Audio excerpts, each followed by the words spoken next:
I think you and I should both be able to access the recording and help make it available to people. Okay, so thank you again so much. Hello and welcome. I'm Camille Kirk. I'm the Director of Sustainability for UC Davis.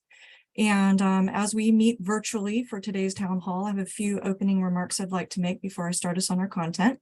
I would first like to note that UC Davis is situated on land long stewarded by the Putwin people before us.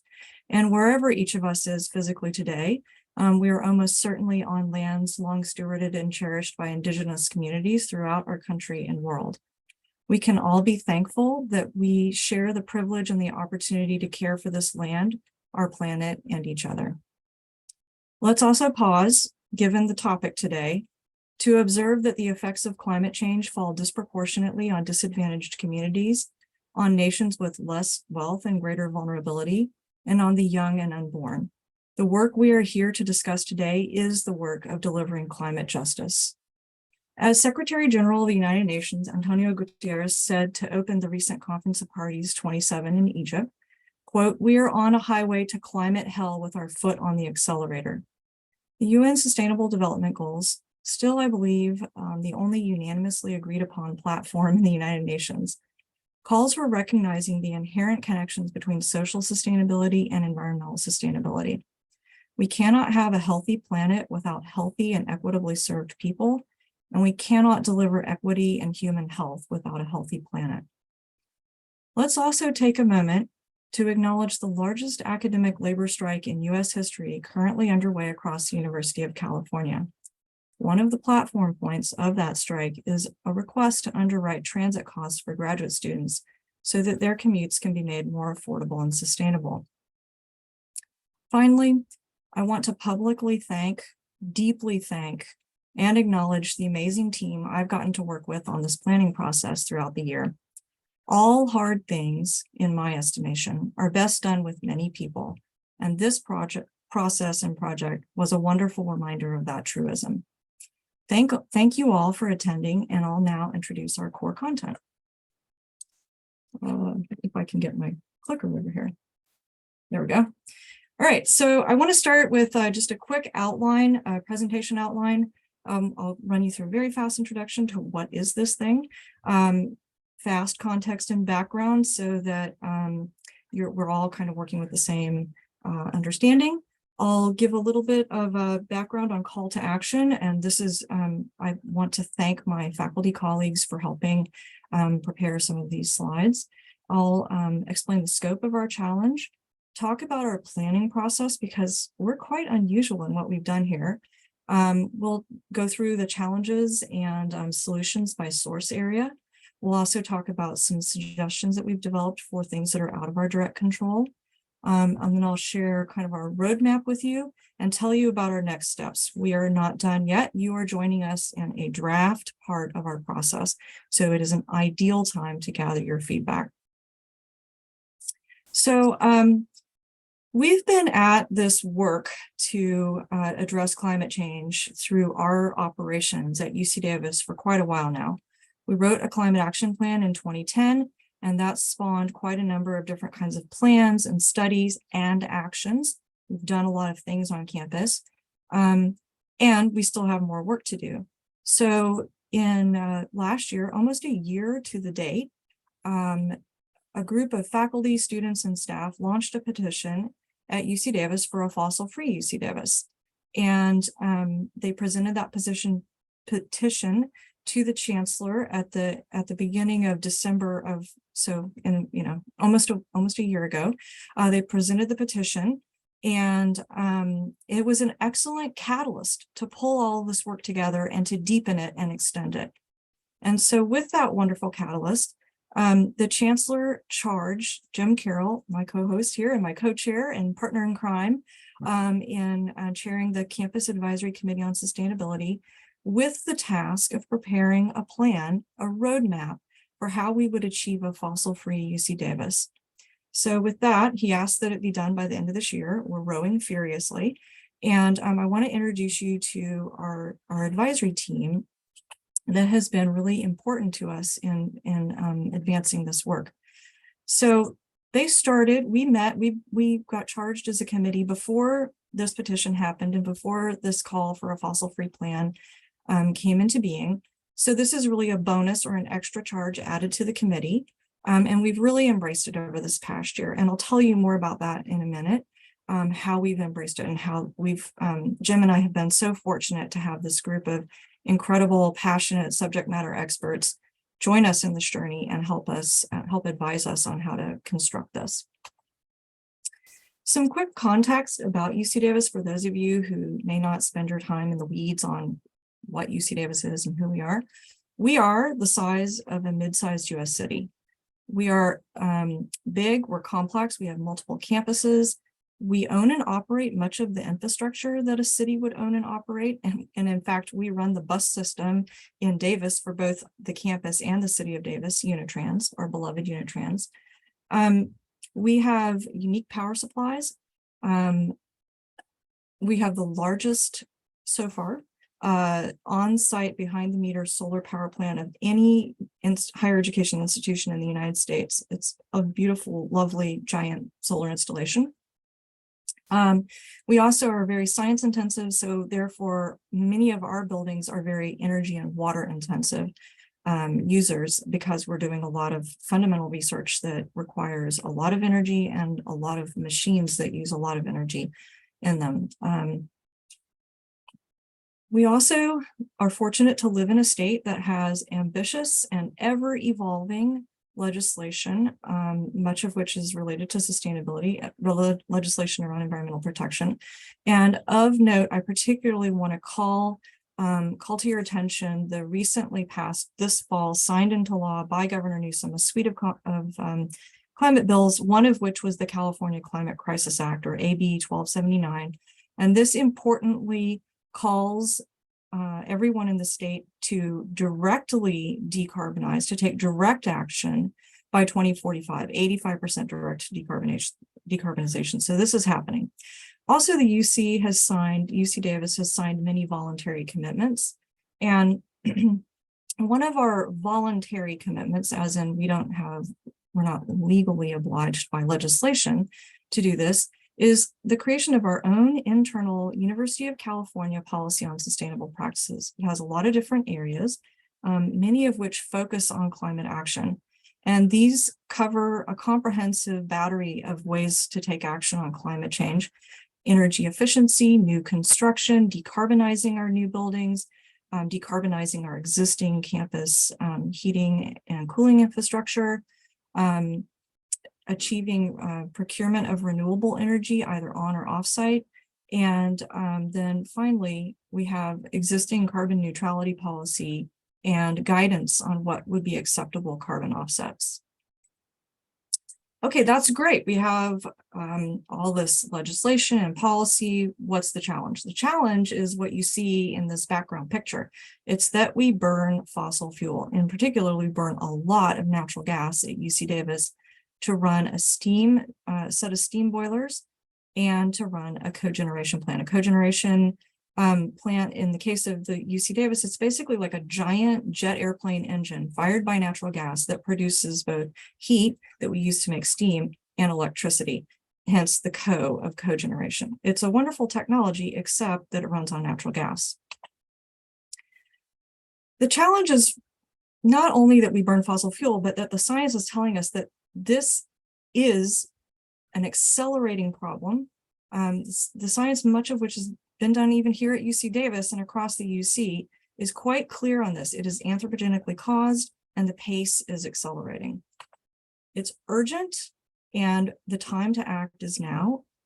Every year that we delay is a year that it gets harder. And that's actually a beautifully illustrated thing in some climate simulation tools for what happens when you delay taking action and how much harder the problem gets to solve.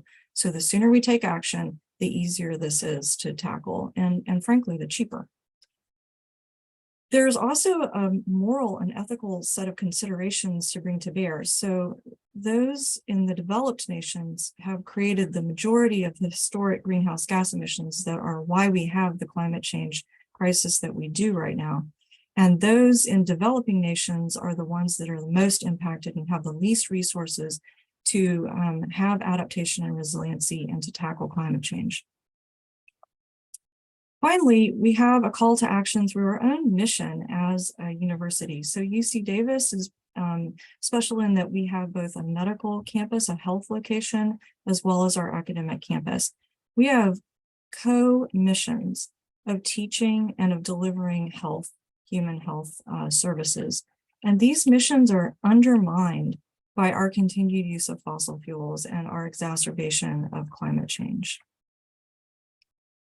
So what is it that we do at UC Davis that creates these emissions, and how big is our contribution to the problem? What are we doing to emit these emissions? Well, as I mentioned, we have steam boilers in the cogeneration plant using natural gas. We also have a lot of other things. We have a pretty large owned fleet.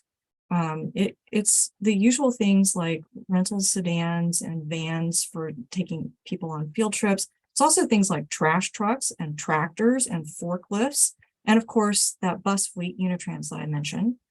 We have our own wastewater treatment plant. We buy electricity. And then of course, we have people commuting to campus, patients coming to the health locations, the hospital and the clinics in the clinic network. And we also fly on planes to accomplish our mission. So that might be field research or going to conferences and meetings or athletics travel. So we have all these different ways in which we're burning or we're part of using fossil fuels to accomplish our business purposes. Every year we measure our greenhouse gas emissions. And this is a picture, a little snapshot of how our emissions have been trending. So the good news is we have been reducing our emissions. The challenge remains that we have a long way to go. Okay, so we have done work and we have done a lot of work, and I want to make us all aware that we've been taking action, and this is an and problem, and we have more work to do.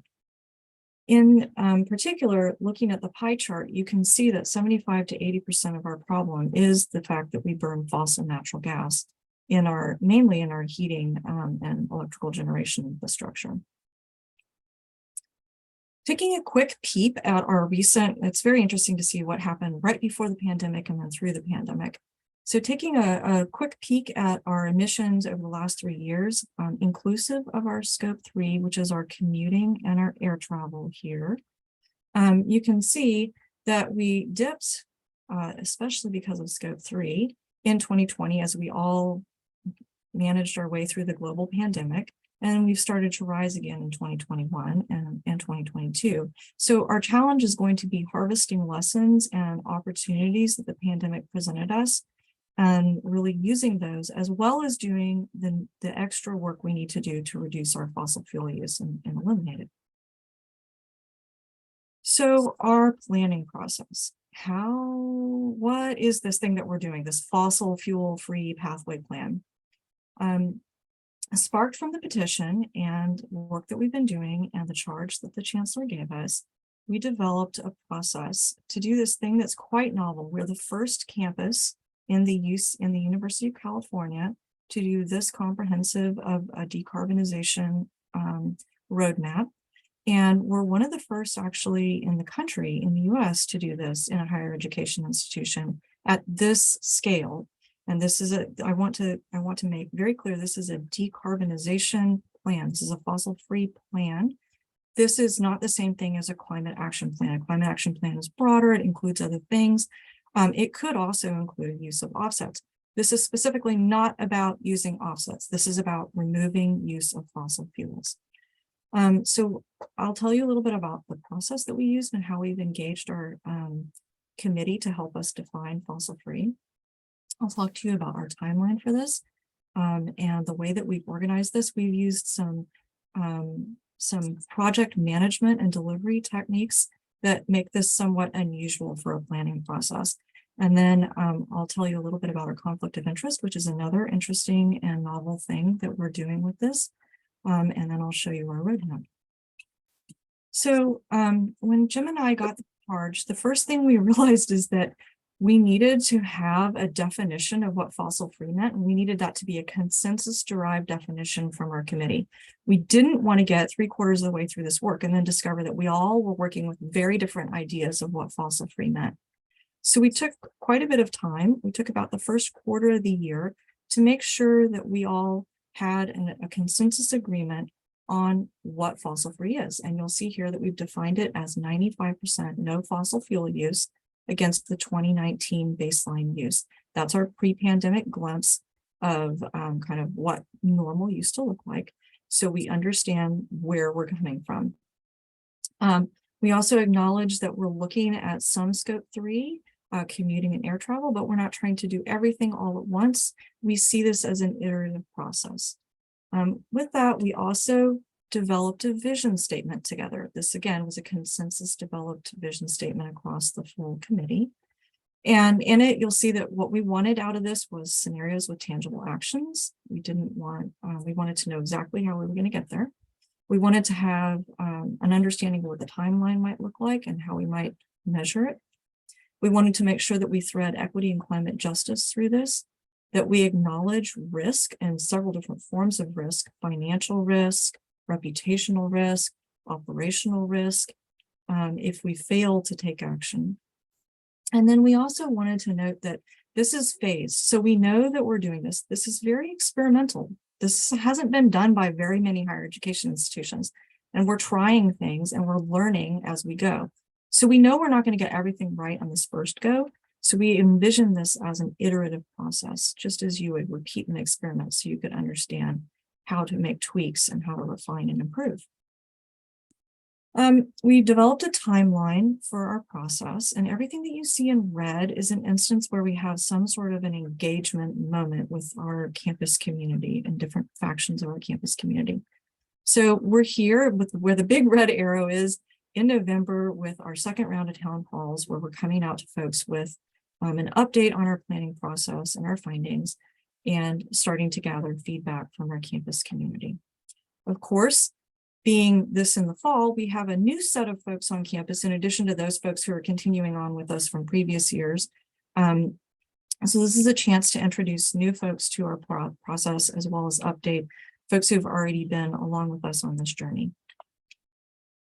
I mentioned that we're trying things that people haven't really tried before in a planning process here. And one of those things is that rather than 3 or 4 people or a consultant writing this plan, what we've done is very unusually allocate each of the chapters, and you can see that in the left-hand column of the outline. We've allocated these chapters to different chapter leads who are subject matter experts.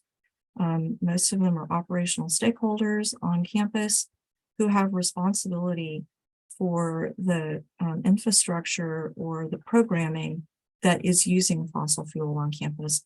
So we asked them to help us co-create the solutions, to identify the challenges and the opportunities, and then co-create the solutions that we're proffering to get to a fossil-free UC Davis. This is not typically how you write a plan. You don't typically hand out all the chapters to different people to author it, but it is somewhat like how you handle a big analysis that, say, the Intergovernmental Panel on Climate Change does when they do a new assessment. We just had the 6th assessment come out. And that's kind of a model here for us with this plan is let's have lots of stakeholders, let's have lots of voices helping us create this together. And again, no hard thing gets done alone. You always need folks helping you do it together. We're also having faculty peer review the chapters. So we're treating this again kind of like an academic exercise. So we have operational stakeholders and subject matter experts proffering solution ideas, but we know that there's things out there cooking on the margins that we might not be aware of.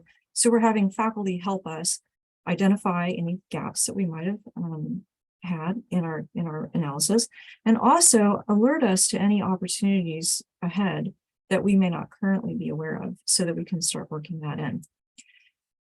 We are also, and again, thanks to our faculty, using a conflict of interest disclosure. Now, this is very typical in an academic process when you're putting a journal article forth, certainly in things like in medical and health journals, you'll see disclosures of potential conflicts of interest. So we're doing that here too. We're asking all of our people who have been involved with the plan to complete a conflict of interest disclosure, alerting us to whether or not they have any financial ties or research funding from the fossil fuel industry, or from any industries that would benefit from us shifting from fossil fuels.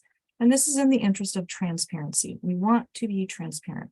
We also want to use this as a learning opportunity, an educational opportunity to demonstrate to folks how the fossil fuel industry has inserted itself into different, perhaps unexpected areas of our lives.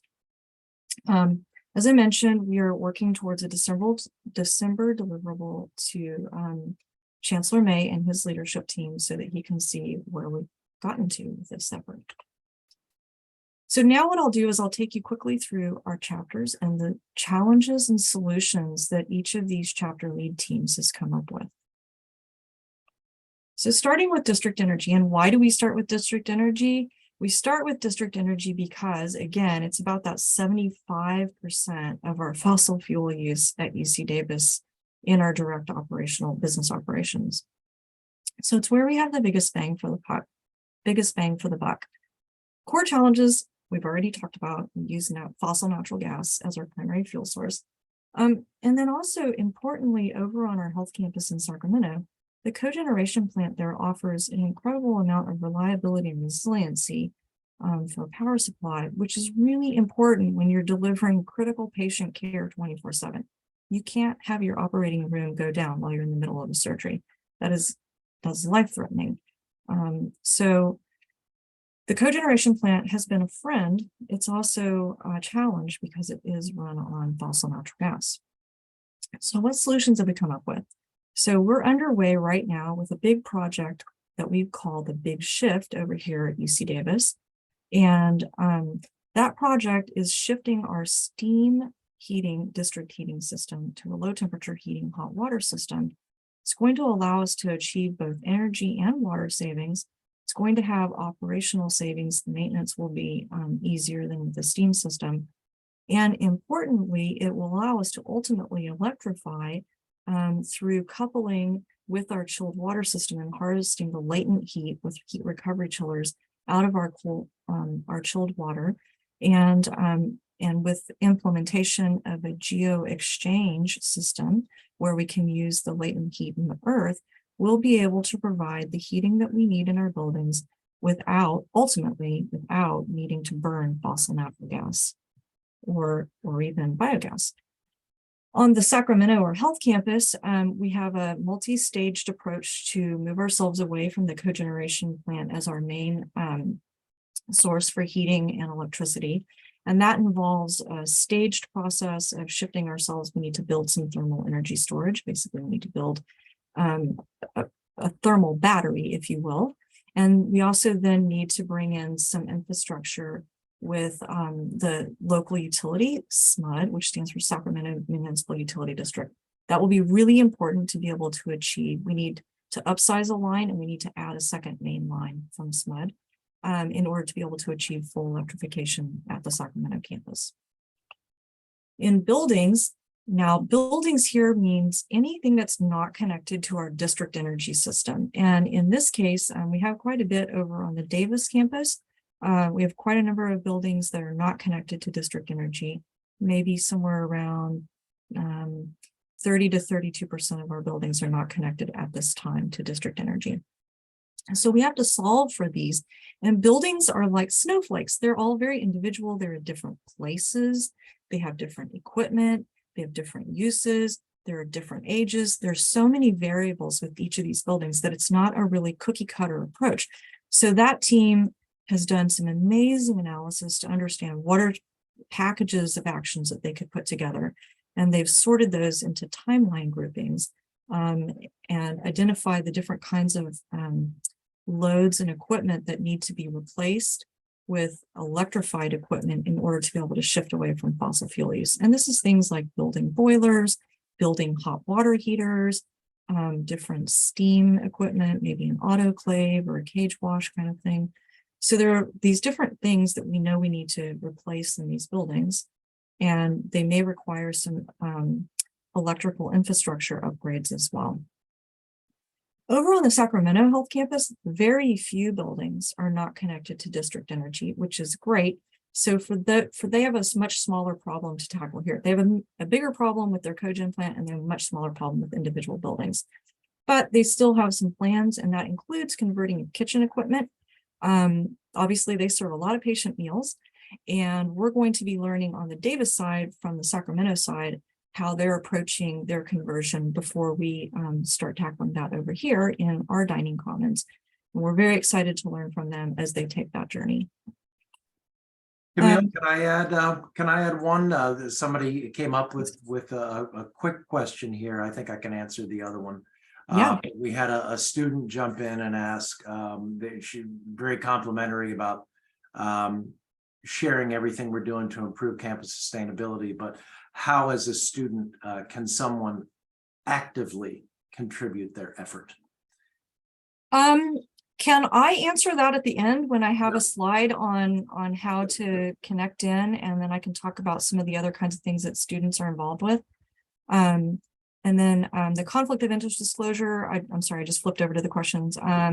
We just finished, we had to take this conflict of interest disclosure form through different layers of campus and university council, general counsel.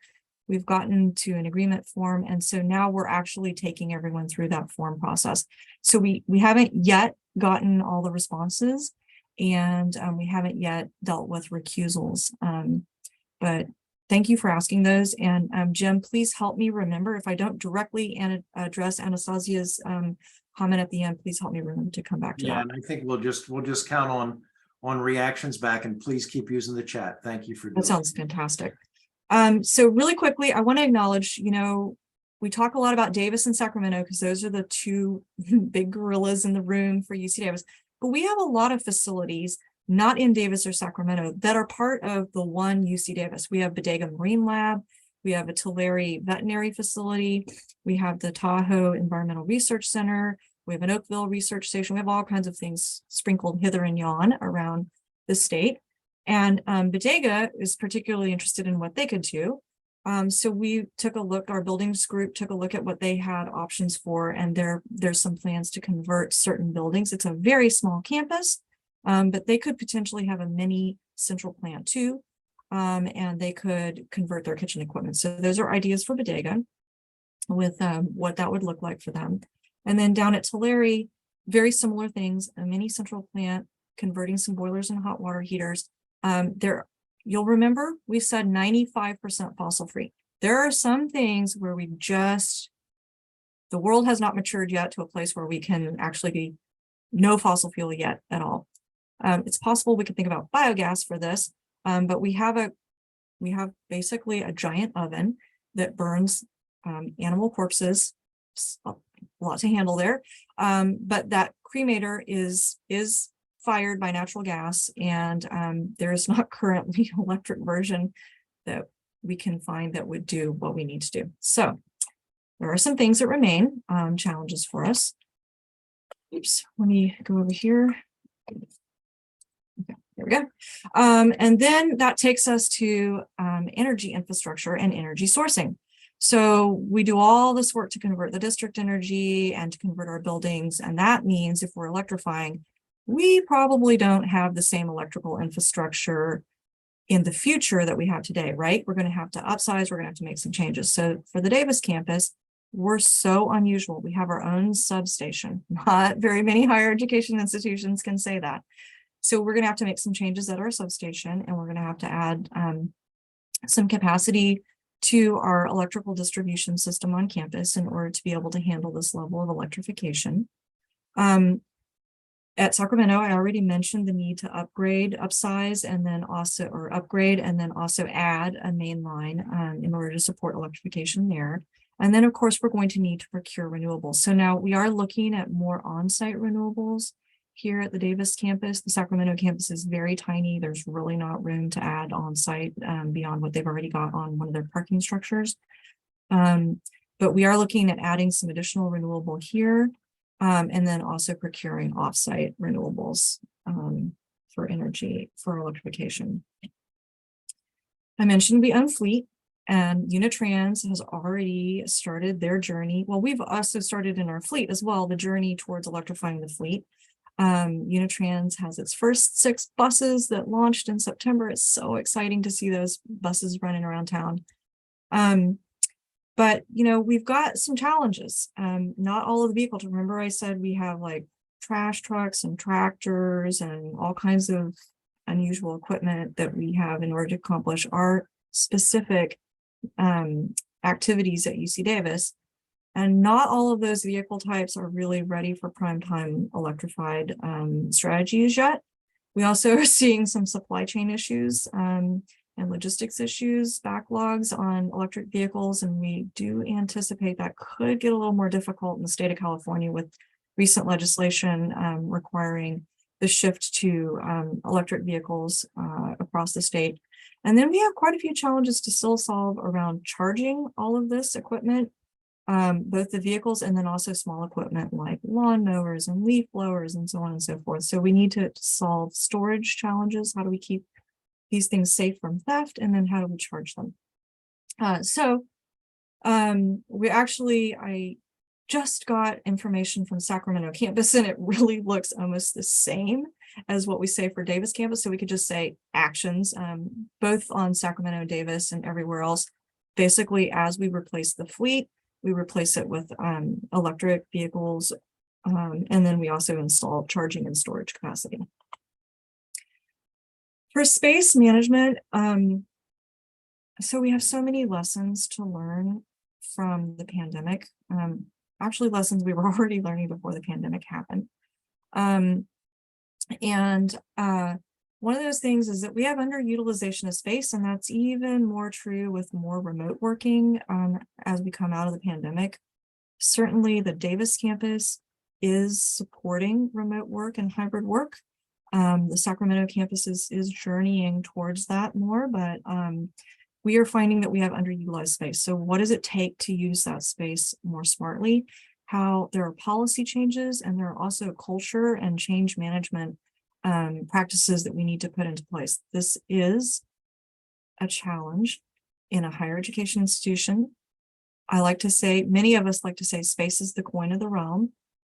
So there is a lot to be solved and addressed through culture change and through change management around space. We're also working on demolishing unwanted buildings and working on leased space. So we do both the Sacramento and the Davis campus lease facilities off our owned campus lands and buildings. And we have opportunities to work with landlords and to also set new practices in upcoming leases around expectations for electrification.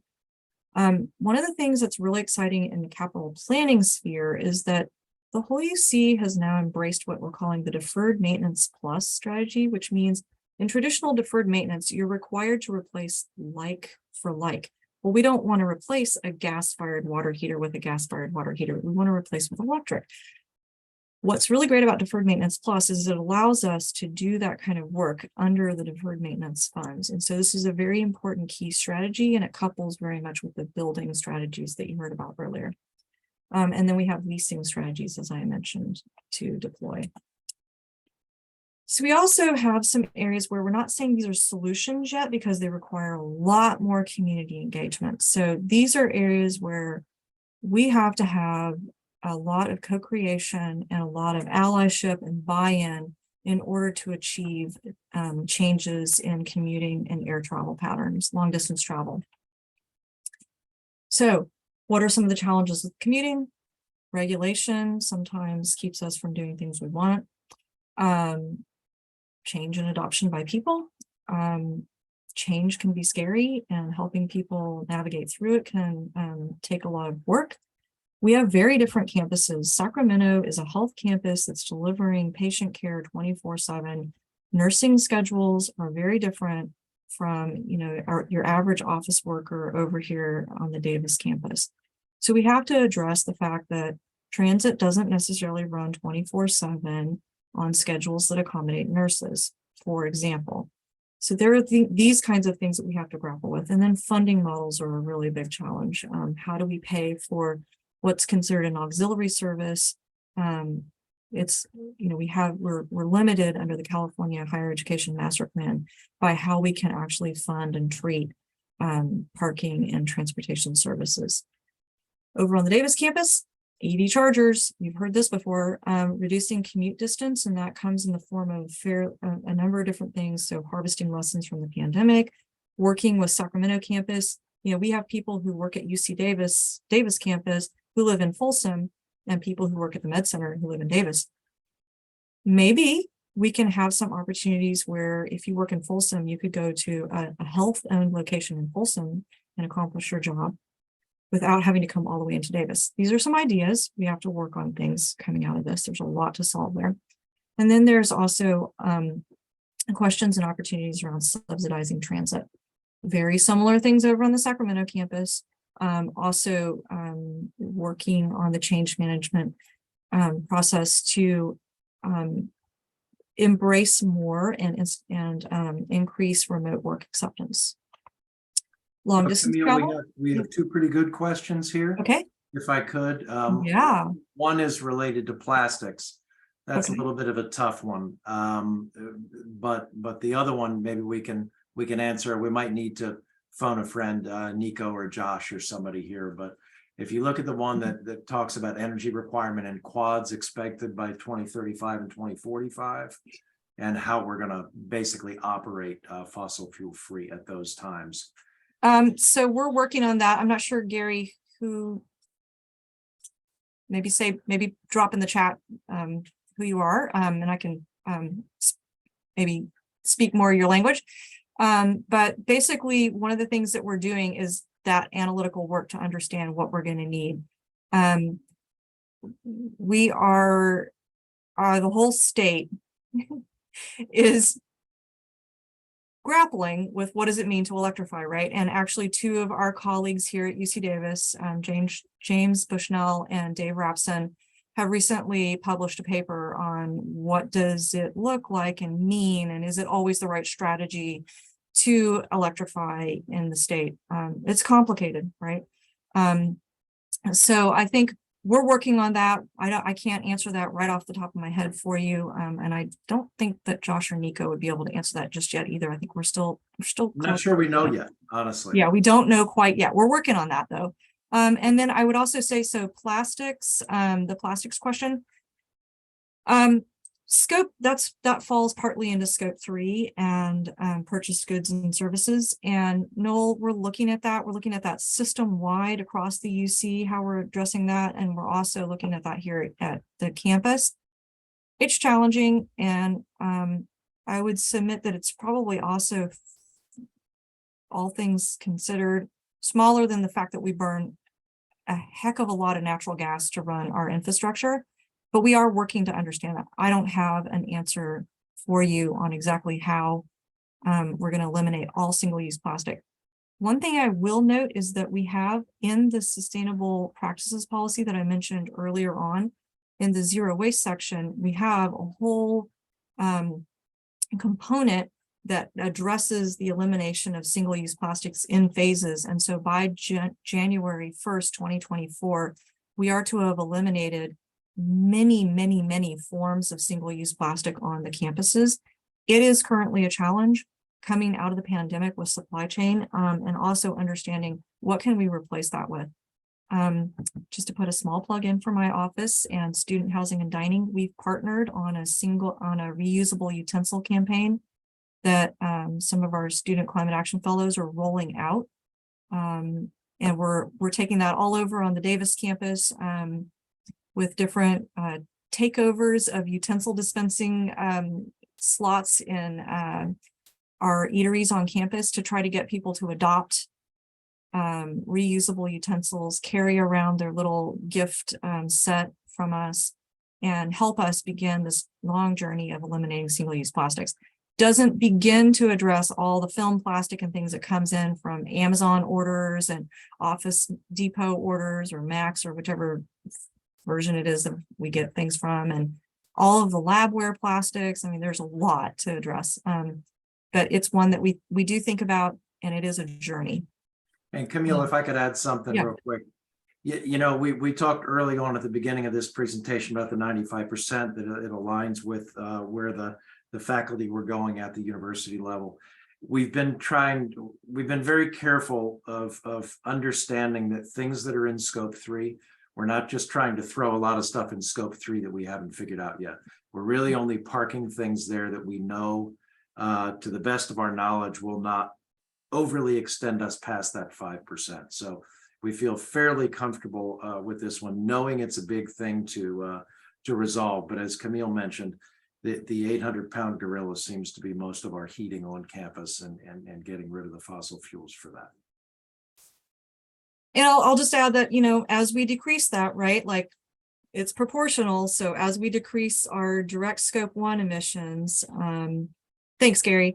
Oh, I look forward. Will you send me a link to your paper? That would be really great to take a look at.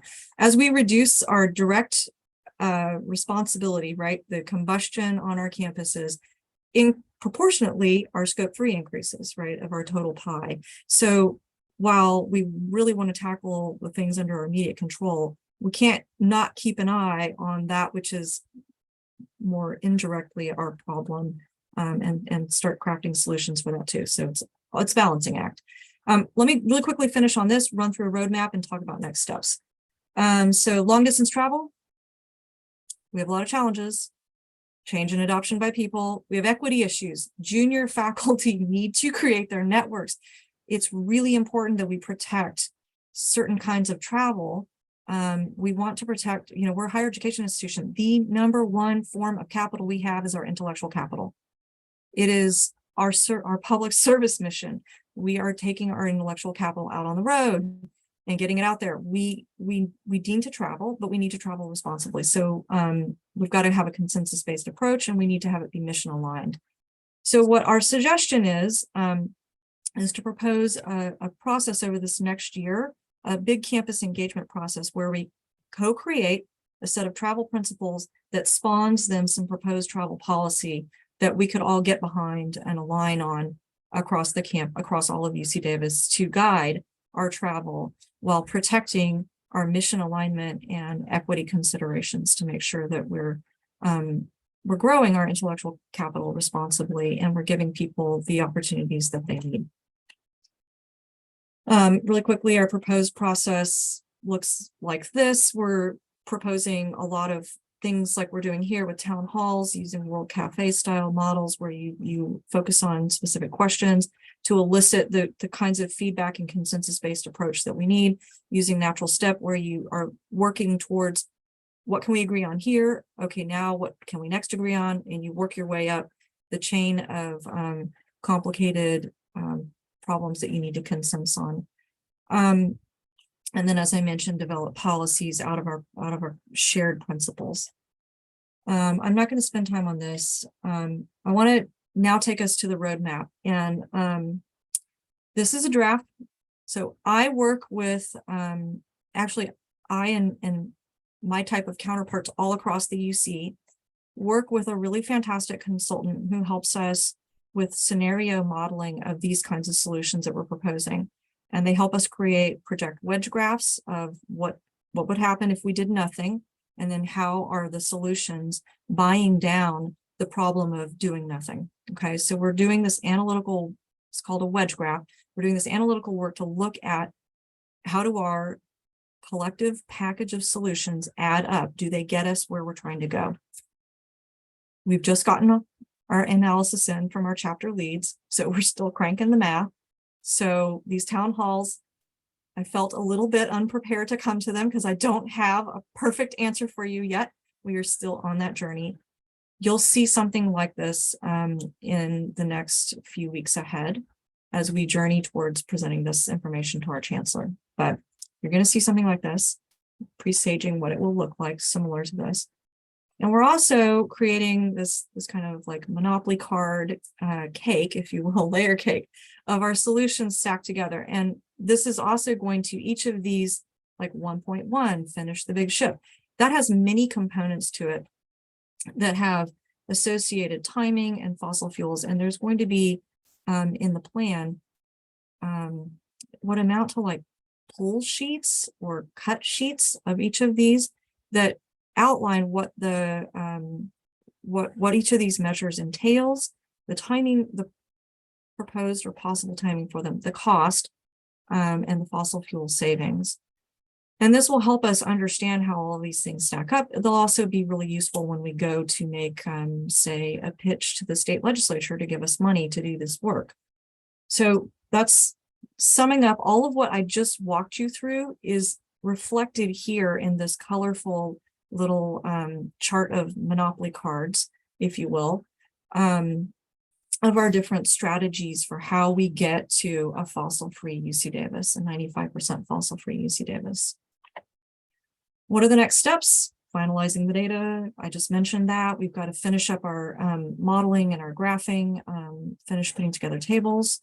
We need to do our final evaluation on, are we in or out of that 95%? And do we need to take on anything else? Or are we within our 5%?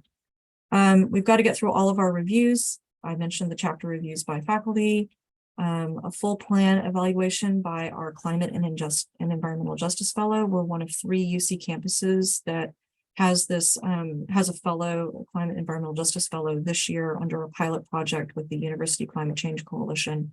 It's very exciting. We're having our scope 3 focused climate action fellow specifically review our commuting and air travel. She's also doing work to analyze our other, the 13 other types of scope 3 emissions and help us evaluate which are relevant and irrelevant to UC Davis. Some of the downstream, we don't manufacture things, so some of the downstream emissions are irrelevant to us, but certainly some of the upstream ones are relevant, like purchased goods and services. So she's helping us identify that for future work in a climate action plan update. And then we're making the draft plan available to campus right now. We're trying to make it available by November 23rd. We still have some holes to fill in and some modeling to finish. So I'm really hoping that we're ready for that.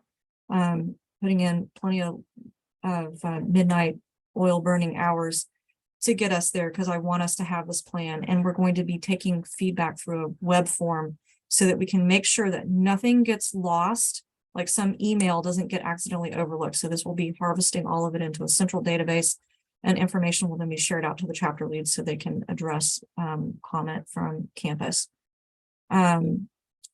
If you're a faculty member and you feel that you have subject matter expertise and you would like to propose yourself as a chapter reviewer and you're willing to sign our conflict of interest disclosure, please feel free to contact me, Camille Kirk, and we'll put you in the kitty for consideration. And we're going to be incorporating all of this feedback. Jim and I will be frantically working the first 2 weeks of December to incorporate all feedback into a final executive summary to present to Chancellor May and his leadership council for their consideration. So back to Anastasia's question, how can you get involved? Well, first of all, thank you for attending a town hall. This is the first start on getting involved. Second, students only. There's going to be a student-focused engagement event coming up the week before finals, Thursday before finals start, a decompression event. I know that thinking about climate change doesn't necessarily sound like a de-stressing event, but we're actually hoping to flip the script on that and talk about how this is really empowering, and it is about taking charge of a better future for all of us. And have a decompression event. So this is student focused. Please, we want students to attend. We want to give students space and time to think about and process this plan. And then the plan draft will go up on the web page, and also the web form will then be active once it goes up. And so people will be able to access that. For everyone who's signed up, I've got your email now for signing up for the Zoom, and I'll be able to send you out a, hey, guess what? It's open now. So please come and take a look at the actual plan. So we'll be doing that. And then Anastasia, students have opportunities to apply for climate action fellowships. We encourage you, we have those positions filled now, but we encourage you to keep an eye out and sign up for our newsletter where we announce these kind of opportunities. I think also one of the things that will happen is, as we see the detail of the actions, and as we outline processes for addressing commuting and long distance travel, there are going to be really specific types of engagement opportunities and ways that students can help lend their perspective and their needs into the equation. The other part of this that's going to be interesting is this is the fossil free plan. And I remember I said this isn't the same thing as a climate action plan.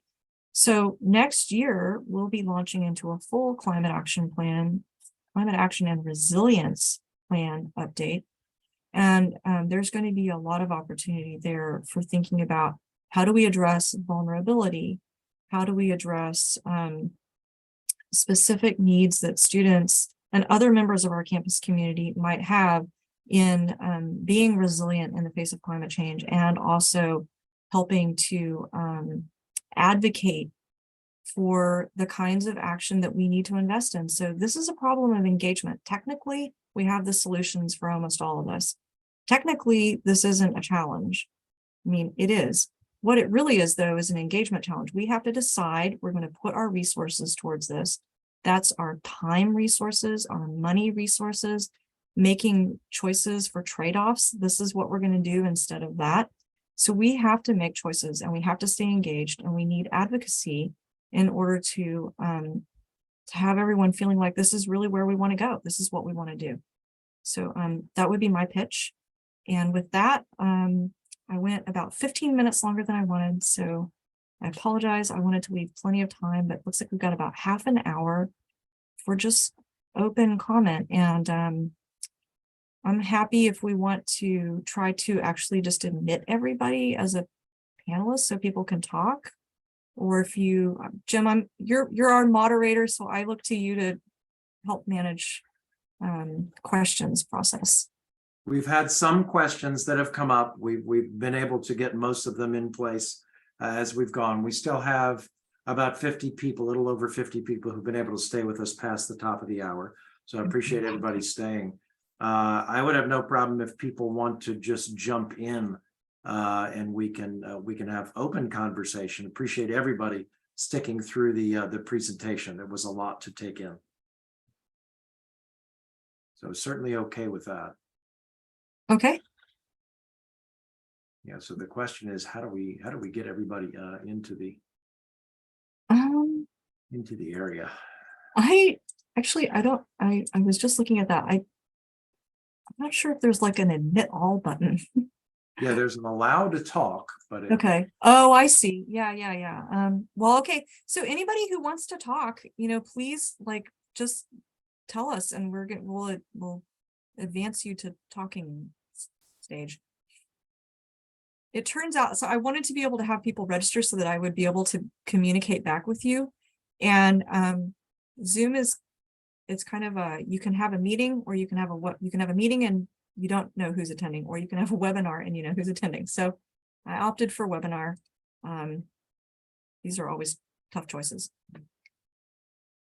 Yeah, also further for anybody that's been on the committee and it's been helping out significantly, please, you can feel free to jump in as well. We have a great number of experts here. So something from Ellen. Yeah, I want to say again, thank you so much to our group of folks who've been doing this hard work and moving us forward. Our advisory committee, subcommittee, all of our chapter leads, you've been amazing. I really appreciate your work and your efforts. And I would invite any of you to share your comments and thoughts at this time.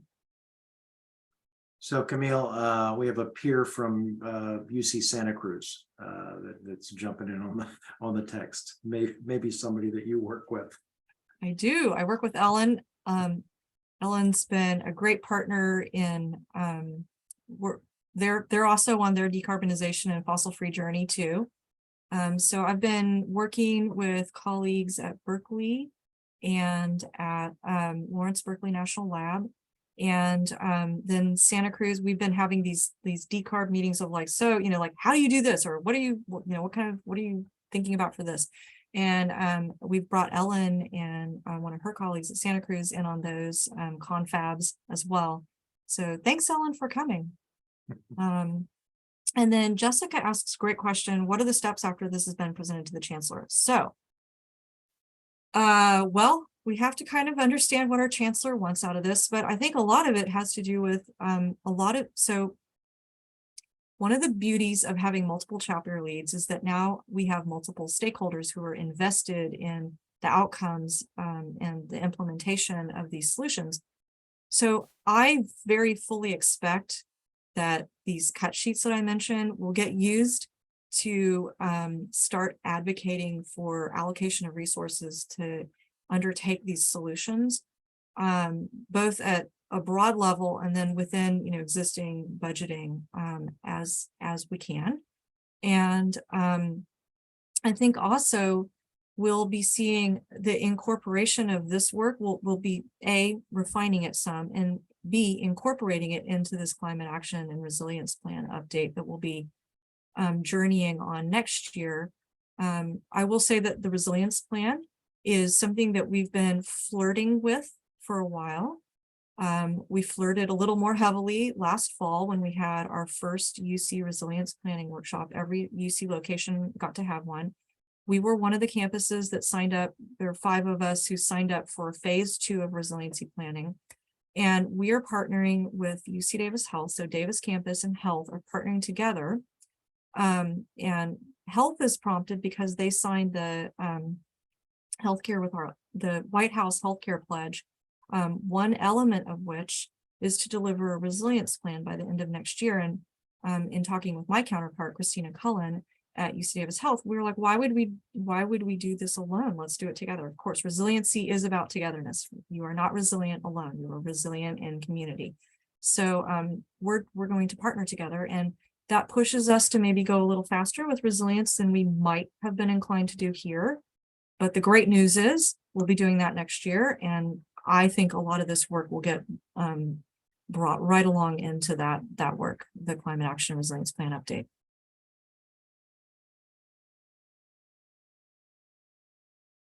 Any other questions or comments? Okay, somebody looks like Eddie. Was that? He was asking to talk there. Yeah. Okay. Hi, Eddie. Oh, you're on mute, by the way, if you're talking.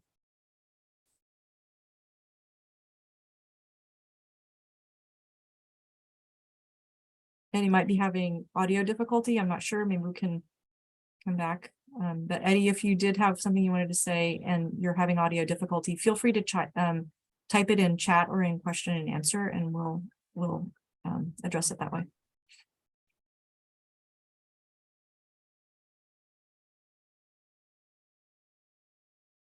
Okay.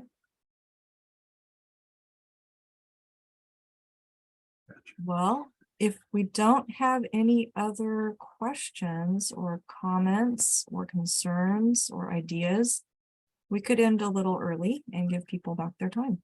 We also have another one tomorrow. If it takes a minute to form your question, or if you were looking at some of the narrative that was presented today and want to think about it overnight, we'll be here tomorrow. That's true. And we do just have another question in from Asan. How can UC Davis campus sustainability measures become a part in Davis and Sacramento cities transition? Fantastic question. So one of the things about doing climate action and resiliency plan update, and by the way, when we do a climate action plan, it's not just Davis campus or health campus, it's one UC Davis. So we're looking at everybody in our climate action plan. So Yolo County is right now on their climate action plan update journey. The city of Davis is in process with theirs. Sacramento has done a whole lot of work with their mayor's commission on identifying their climate action journey. And I think what we'd be doing is we'd be looking to align where we can that makes sense and is appropriate and fits within everyone's mission and their jurisdiction. But we've done so many kinds of partnership activities with our city and our region. I don't see why this would be any different. We've got Unitrans is a beautiful example of a partnership. We've been internationally acclaimed for our work with Healthy Davis together, which then turned into Healthy YOLO together, in fighting the pandemic, working on responses to the global pandemic to protect public health. So I imagine, and I've been having conversations, I am an ex officio member on behalf of the University of California, Davis on the Yolo County's Climate Action Commission. I have participated along with many other subject matter experts at UC Davis on the City of Davis's Technical Advisory Committee for their Climate Action and Adaptation Plan update. And I have regular conversations and regular meetings with my counterparts at the county and the city. And I believe my counterpart, the Sustainability Director for Health, has similar kinds of routine conversations with her counterpart in the city of Sacramento. And I think we'd be looking to where it makes sense, align and advance collectively our joint efforts and needs.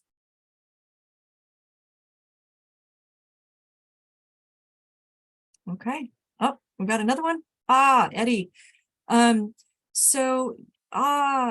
If Nico is still on, Nico, can you drop the link to the Beautiful Seed website? So Eddie, we have a gorgeous, it's created by the energy and engineering group in facilities management. It's this very cool website that it's ceed.ucdavis.edu, and I can send it out to the group afterwards. But you can look at different buildings, energy usage, and that's one way to look at it. And then when we do those greenhouse gas numbers, like when my office is putting together our annual inventory, we're not down at the building level. We're at the much more 30,000 foot level view. Oh, thank you, Amy. Thank you. But certainly there is a lot of work, a great deal of concern at the building level on the part of the energy and engineering team at facilities and the building maintenance solutions team, also in facilities. So they have ways. Thermostat is a way that you can provide feedback, comfort feedback. So if you're too hot or too cold, and they're doing a lot of analysis of that data that they're receiving to figure out what they need to change in buildings regarding set points or other things going on in the building. We've got an active commissioning enterprise effort by facilities management to take a look at how we need to improve building systems, heating, ventilation, air conditioning, HVAC systems. And so there's a lot of work in the facilities group at the building energy level. And I encourage you to look at that. And then you asked Anastasia about how to subscribe to our newsletter. So if you go tiny.cc/ Amy, would you be my translator of this? Would you type it in for me? I would just be so your grateful. subscribe, Camille. Yeah, the subscribe, Aggies Go Green. So tiny.cc, and it takes you to this horribly long URL, which is why we made a tiny URL out of it. But that's how you can subscribe to the newsletter, the sustainability newsletter. Thank you so much to everyone who's helping type all this in. I super appreciate it.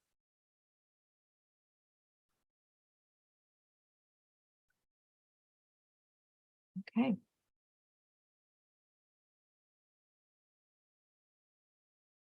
Okay. So let's see. I'm going to leave open the links so that we can, I'll say that we've answered that, but I'm going to leave these links open so that people can still see them. Okay. I will type an answer. Oh dear. Whoops, wait. I want to find Anastasia's and I'll type it in. I'm not sure what happened to Anastasia's question for the newsletter. Yeah, it's right here. It says newsletter you mentioned. Okay. If I chat to everyone, I wonder if I can do that in tiny.cc Aggies Go Green. I hope that worked. Did everyone see that? I'll type it here too. Tiny.cc Aggies Go Green. Hopefully that's, oh, Amy did it too. Okay, great. All right. I think that takes us, I'm not seeing any more questions coming in. I'll just sit like a teacher does and see if we have any more come in.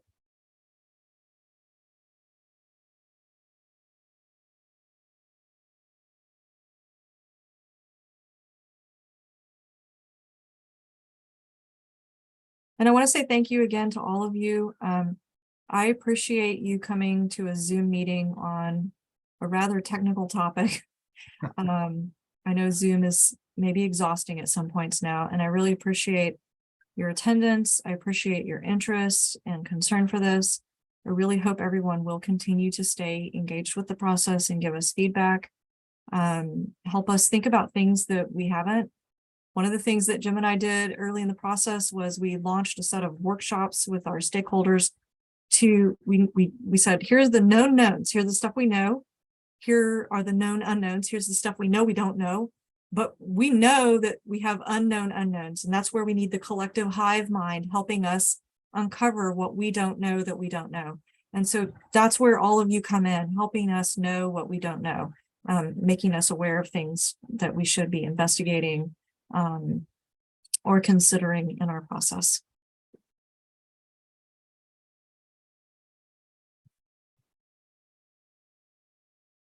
And with that, I think maybe we're at a wrap. What do you think, Jim? I think so. I'm not seeing anything more. I've got a nice thanks there at the end from Daniel and from Hassan as well. So certainly appreciate that. Yes, thank you. Okay, another one tomorrow. If you have some questions that come up, please join us. If not, please pass it to friends. We love to share this information, and we're sort of coming in for that last little bit of draft effort from the very, very large committee that we've got involved in this. So thanks to everybody for joining us today. Thank you so much. I'll stop sharing now and end. Shall I push end? Yeah, I'm gonna stop the recording, so I Okay. think we're okay. Okay. All right. Well,